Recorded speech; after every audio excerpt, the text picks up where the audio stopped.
এই শোনো না, একটা অবজেকশন আছে তোমার বিরুদ্ধে। কি অবজেকশন? বিয়ের আগে কতবার তুমি আই লাভ ইউ বলতে, এখন একবার বলো না কেন? আসলে ইলেকশন শেষ, তাই প্রচারও শেষ। হ্যাঁ, এই শোনো না, তোমার কাছে একটা কথা জিজ্ঞাসা করবো? বলো। আমার কাছে একদম সত্যি কথা বলবে তো? একদম লোকাবে না তো? আরে না না, তোমার মতো এত সুন্দর বউ যার, সে কখনো মিথ্যে কথা বলতে পারে? আচ্ছা তাহলে বলো, তুমি বিয়ের আগে কটা মেয়ের সঙ্গে প্রেম করেছো? 3টে মেয়ের সঙ্গে প্রেম করেছি, একদম সত্যি কথা বলছি। আচ্ছা, এবার আমি তোমাকে বলি, তুমি বিয়ের আগে কটা ছেলের সঙ্গে প্রেম করেছো? কি হলে বলো, চুপ করে চোখ বন্ধ করে আছো কেন? ও বুঝেছি বুঝেছি, তোমার মতো সতীসাধ্যী মেয়ে কখনো কি প্রেম করতে পারে? আমি এমনি ইয়ার্কি করছিলাম তোমার সঙ্গে। আহ, বিরক্ত করছো কেন? আমি তো গুনছি।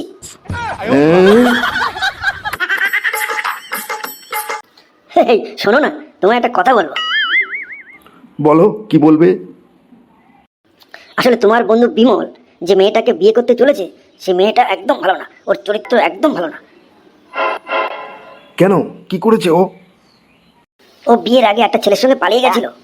ওকে বিয়ে যাতে না করে এই জন্য তোমাকে সাবধান করে দিচ্ছি। এখনো সময় আছে, ওকে বিয়ে করতে বারণ করো। না, আমি আমার বন্ধুকে বারণ করবো না। কেন? তুমি চাও তোমার বন্ধুর জীবনটা শেষ হয়ে যাক? আসলে আমার বন্ধু বিমল বিয়ের আগে তোমার ব্যাপারে আমাকে একই কথাই বলেছিল। হ্যাঁ, এই শোনো না, বলো। একটা প্রশ্ন অনেকদিন ধরে আমার মনে ঘুরপাক খাচ্ছে, বলবো? হ্যাঁ বলো। আচ্ছা বলো তো, গার্লফ্রেন্ড আর বউ এর মধ্যে পার্থক্য কি? এ তো খুবই সহজ, এর অনেকগুলো পার্থক্য রয়েছে। কয়টা বলবো? আরে বলোই না 4-5টা। তাহলে এক এক করে শোনো।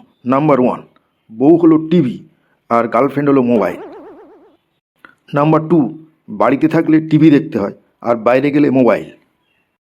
নাম্বার 3, টিভি বড়, ছোট, লম্বা ইত্যাদি হয়, আর মোবাইল কিউট, পাতলা এবং খুব শার্প হয়। নাম্বার 4, টিভিতে রিমোট থাকে কিন্তু মোবাইলে থাকে না।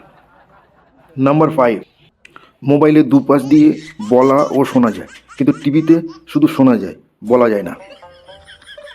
টিভিতে কোনো ভাইরাস থাকে না, কিন্তু মোবাইলে মাঝে মাঝে ভাইরাসে আক্রান্ত হয়। এই থামো থামো থামো থামো, আর বলতে হবে না। বিয়ের প্রথম বছর শেষ অবধি তাহলে আমার স্বপ্নটা সফল হলো? আমি যদি তোমাকে ছেড়ে চলে যাই? না না, এই কথাটা ভুলেও কখনো মুখে আনবে না। আচ্ছা তুমি কি আমাকে ভালোবাসো? অবশ্যই, কোনো সন্দেহ নেই। কখনো আমাকে ছেড়ে যাবে? কখনোই না। আমি কি তোমাকে পুরোপুরি বিশ্বাস করতে পারি? হুম। ওহ সুইট হার্ট। বিয়ের 10 বছর পর কেমন উল্টে যায় দেখুন। ওহ সুইট হার্ট। হুম। আমি কি তোমাকে পুরোপুরি বিশ্বাস করতে পারি? কখনোই না। কখনো আমাকে ছেড়ে চলে যাবে? অবশ্যই, কোনো সন্দেহ নেই। তুমি কি আমাকে ভালোবাসো? না, এ কথাটা আর কখনোই ভুলে মুখে আনবে না। আমি যদি তোমাকে ছেড়ে চলে যাই? ওহো, শেষ পর্যন্ত আমার স্বপ্নটা সত্যি হলো। এই শোনো না, একটা প্রশ্ন করব? আরে একটা কেন, 1000টা করতে পারো। আচ্ছা বলো তো, তেলাপোকা আর বিবাহিত পুরুষদের মধ্যে মিল কোথায়? তাহলে এই প্রশ্ন, এটা তো খুবই সহজ। তাহলে বলো। আসলে এই দুটোকে দেখলেই মেয়েরা চিৎকার করে। আরে না, দারুণ উত্তর দিয়েছো তো। আচ্ছা এবার বলো তো, তেলাপোকা আর বিবাহিত পুরুষদের মধ্যে পার্থক্য কোথায়? আরে এটা তো আরো সহজ। সহজ? তাহলে তাড়াতাড়ি বলো। আসলে তেলাপোকা দেখে মেয়েরা ভয়ে চিৎকার করে, আর স্বামীকে দেখলে এরা চিৎকার করে ভয় দেখানোর জন্য। হ্যাঁ, এই শোনো না, একটা অবজেকশন আছে তোমার বিরুদ্ধে। কি অবজেকশন? বিয়ের আগে কতবার তুমি আই লাভ ইউ বলতে, এখন একবার বলো না কেন? আসলে ইলেকশন শেষ, তাই প্রচারও শেষ। হ্যাঁ, এই একটু আগে তুমি আমাকে মাল বলে ডাকলে কেন? মেয়েরা কি তোমাদের কাছে মালের সমান? মেয়েদের সম্মান করতে জানো না? আসলে ভুল করছো গিন্নি, মাল কোনো খারাপ শব্দ না, আর এটা গালাগালিও না। কি মাল গালাগালি না? তাহলে এটা কি? আসলে তুমি মালের মানে জানো না বলেই রেগে যাচ্ছ। কি আমি মানে জানি না? তুমি আমাকে আর জ্ঞান দিও না। আচ্ছা শোনো শোনো, তো রেগে যাচ্ছ কেন? আচ্ছা বলো তো মালের স্পেলিং কি? কেন MAL? তাহলে এর ফুল ফর্ম জানো? কি? MAL, মাল মানে মোস্ট অ্যাট্রাকটিভ লেডি। আমি তো ভাবলাম এটা গালাগালি। আরে আরে গিনি, আমি তোমাকে গালাগালি দিতে পারি? You are my most attractive lady, মানে মা।